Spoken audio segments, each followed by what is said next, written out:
Alors ces dernières semaines, on va pas se mentir, le S&P 500 a tapé des nouveaux plus hauts, le Nasdaq aussi, même si depuis il a bien corrigé, l'or nous a fait également une belle poussée et pendant ce temps-là, Bitcoin ne fait rien, absolument rien d'intéressant. Tandis qu'on a des milliards de dollars qui sont injectés sur les marchés traditionnels, qu'on a la Fed qui baisse les taux, que les news macroéconomiques sont plutôt bonnes, eh bien nos cryptos ne bougent pas. Même pire, dernièrement, Bitcoin a plongé sous les 100 000 dollars. Certains parlent même d'un retour du bear market. C'est pas ma thèse, c'est pas ma théorie, du moins pour le moment. Alors pendant longtemps, j'ai pensé, et je t'en ai parlé ici, pendant longtemps, j'ai pensé que quelqu'un ou quelque chose, une entité, s'arrangeait pour que Bitcoin ne grimpe pas plus haut. C'est en tout cas l'impression qu'on avait sur les marchés. Tout ça, le temps de recharger encore et encore, le temps d'accumuler suffisamment avant une explosion massive. Et puis je suis tombé sur une théorie, une thèse intéressante qui rejoint ce que je pense de la situation actuelle, qui rejoint l'idée que les cycles de Bitcoin sur la base de 4 ans font désormais partie du passé et qui explique la frustration, l'ennui généralisé sur les marchés crypto. Si tu ne me connais pas encore, je m'appelle Sylvain et tu es ici sur Objectif Lune. On parle de la crypto sous toutes ses formes, des choses les plus dégènes jusqu'aux choses les plus sérieuses. On parle également de macroéconomie. Si tu n'es pas encore abonné, je t'invite à le faire en cliquant par ici. N'oublie pas d'activer la petite cloche pour ne rater aucune de nos prochaines vidéos. Et si tu apprécies déjà ce contenu, je t'invite à lâcher un pouce bleu. Tout ça, c'est hyper important pour nous, ça nous soutient énormément et je t'en remercie. Alors pour cette vidéo, je suis allé fouiller à plusieurs endroits. Je fouille et je m'informe absolument tout le temps. Et pour simplifier l'introduction de cette vidéo et pour que tout le monde comprenne, je suis parti de cet article-là, cet article qui a été partagé sur Crypto News. Je te laisserai le lien de Crypto News en description de la vidéo. Bitcoin se comporte comme une IPO et voici pourquoi. Ce que nous dit l'auteur, c'est que par la force des mécanismes de marché, le Bitcoin serait en train de vivre actuellement ce qui s'apparente à l'entrée en bourse d'une entreprise sur le marché des actions. Alors, ce n'est pas une fuite, c'est une passation, explique-t-il. Donc, c'est un article qui est issu de notre papier qui a été écrit par Jordi Visser. J'y reviendrai dans un instant. Et donc, pour Visser, cette dynastie n'est pas un signe de déclin, mais de maturation. Après une IPO, le prix d'une action stagne souvent pendant que le marché digère le changement de main. Alors, je suis parti de cet article de Crypto News et je suis allé creuser nettement plus loin. Crypto News fait partie de mes sites favoris. Les articles qui sont toujours de très bonne facture, tu vois ici Bear Market pour les crypto-monnaies, XRP qui passe sous 2,30 $. Ils reprennent l'ensemble de l'actualité crypto. Tu vois ici un autre article sur les meme coins sur Solana, un guide complet sur les meilleurs meme coins en 2025. La liste des meilleurs meme coins sur Solana en 2025. Bref, Crypto News fait partie de mes sites favoris, de mes sources d'informations quotidiennes. Il est toujours très important de se tenir au courant de l'actualité. Tu trouveras donc le lien de Crypto News en description et en commentaire épinglé de cette vidéo. Alors ça risque de te surprendre si tu nous suis déjà.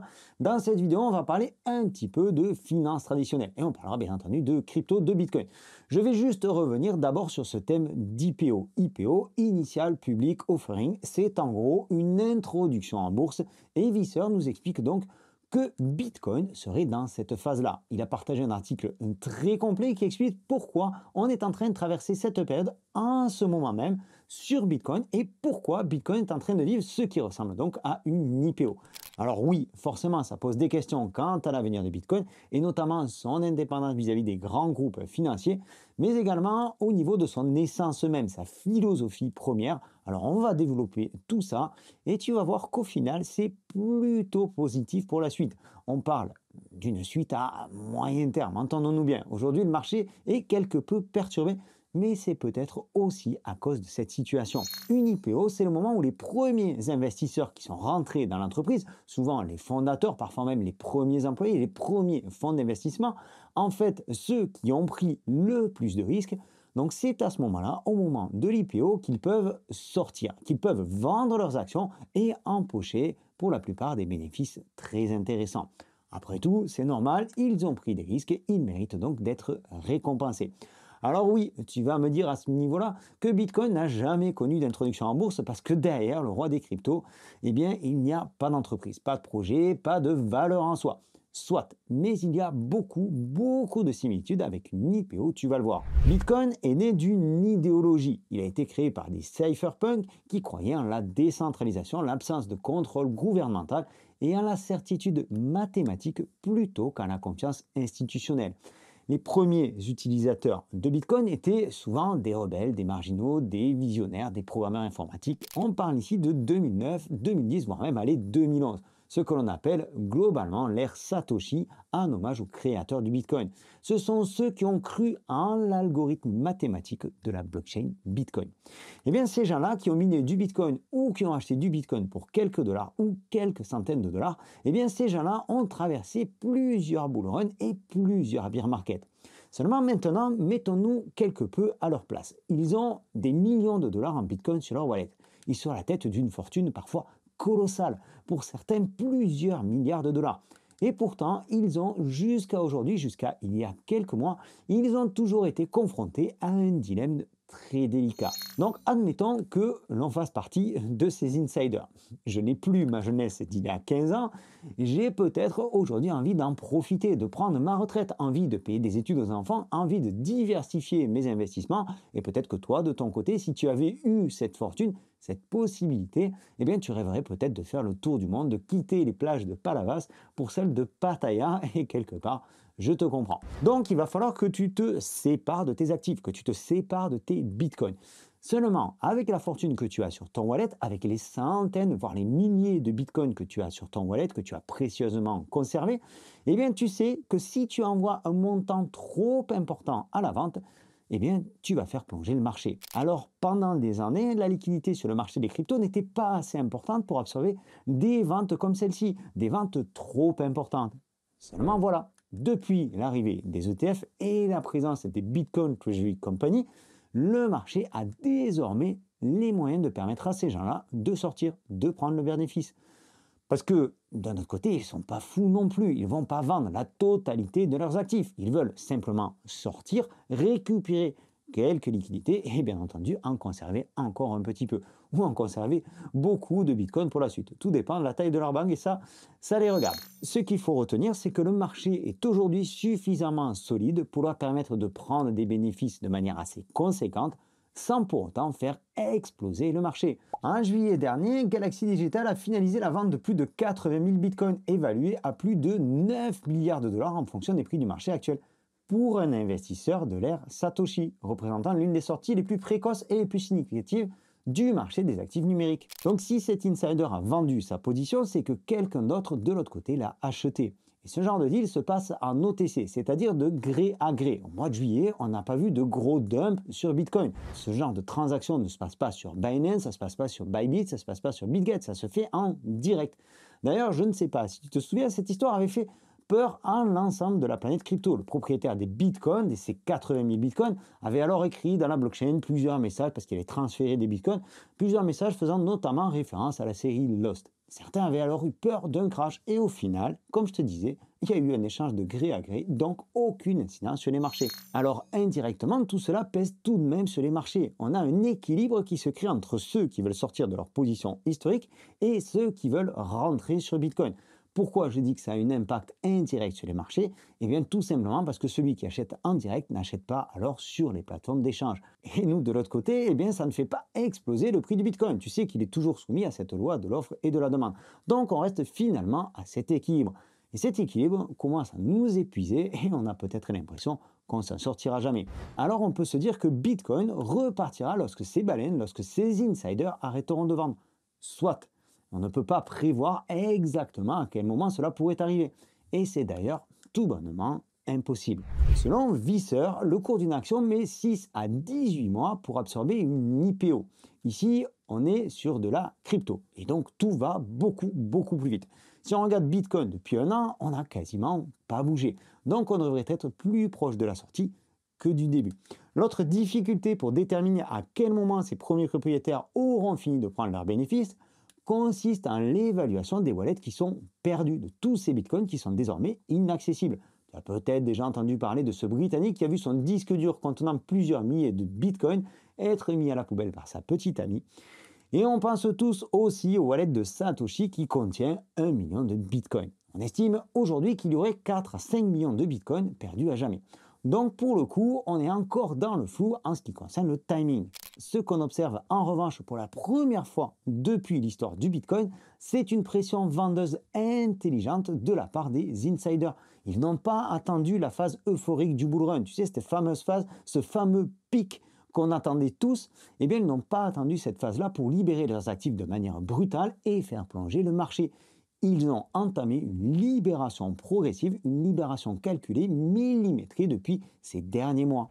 Et comme je te le disais il y a quelques instants, cette situation aujourd'hui est permise uniquement parce qu'on a l'arrivée des institutionnels avec leurs gros capitaux.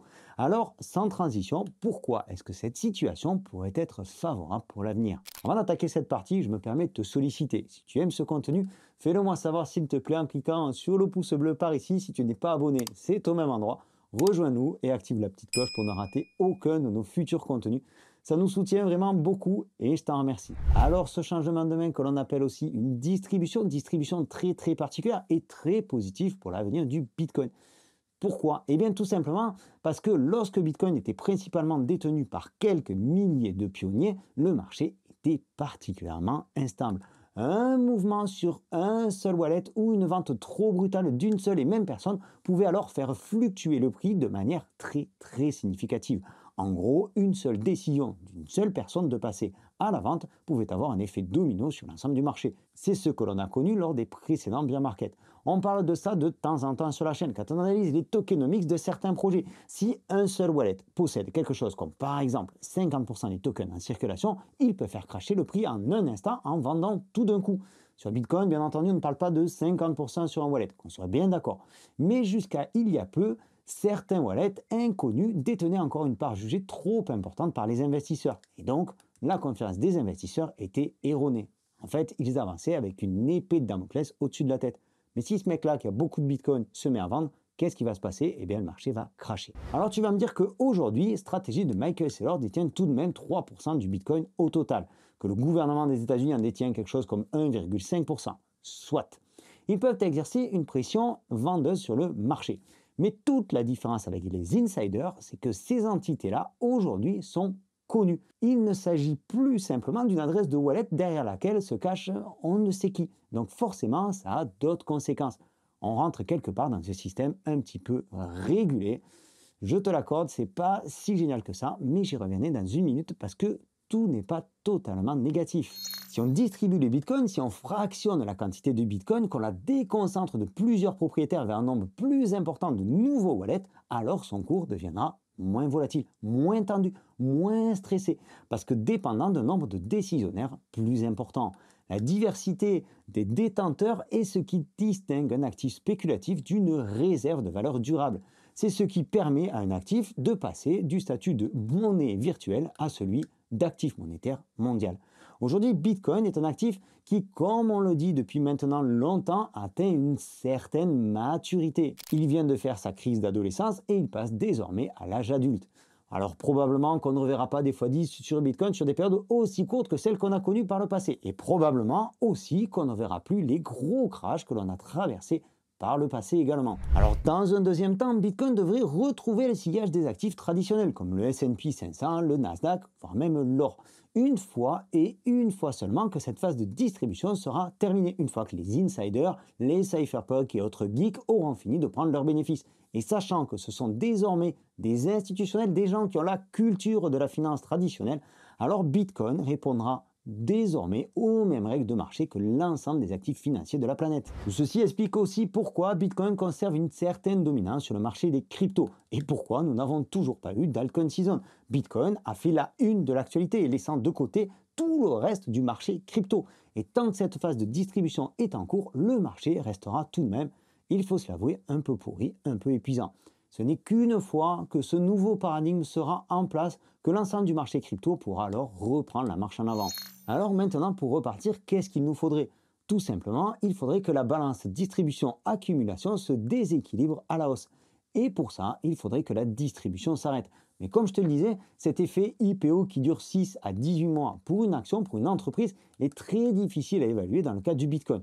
D'un autre côté, il faudrait peut-être aussi que l'accumulation devienne plus forte que la distribution. Et ça pourrait intervenir via l'injection de liquidités dans les marchés financiers. Alors oui, les ETF ne représentent que 3 à 4% des 21 millions de Bitcoin. Mais il y a aussi toutes ces entreprises, tous ces deals qui se font en OTC. Et puis, il y a la masse globale, les petits investisseurs qui peuvent faire bouger le marché s'ils sont suffisamment nombreux et suffisamment motivés. On retombe donc toujours sur la même chose, la liquidité mondiale, la liquidité globale, et donc potentiellement la fin des cycles de Bitcoin, la fin des cycles de 4 ans. Au final, les premiers, les pionniers sont en train de passer la main. Ils l'ont bien mérité, place désormais à un nouveau paradigme pour Bitcoin, une nouvelle ère où Bitcoin entre dans l'univers de la finance traditionnelle. Ce qui, philosophiquement parlant, je te l'accorde, n'est pas idéal. Mais d'un autre côté, il est désormais plus fort, moins concentré aux mains de quelques entités et donc plus résilient, moins volatile et certainement beaucoup plus mûr. Ce qui devrait nous emmener vers cet objectif ultime d'1 million de dollars sur le Bitcoin.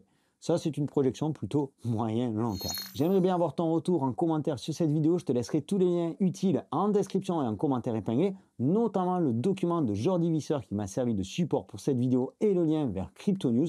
Donne-moi ton avis. Qu'est-ce que tu penses de cette nouvelle idéologie sur le Bitcoin? Je t'invite à t'abonner en cliquant par ici si ce n'est pas encore fait. Active la petite cloche pour être au courant de notre prochaine vidéo. C'était Sylvain, je te donne rendez-vous donc dans une prochaine vidéo. D'ici là, prends soin de toi et de tes cryptos. Ciao!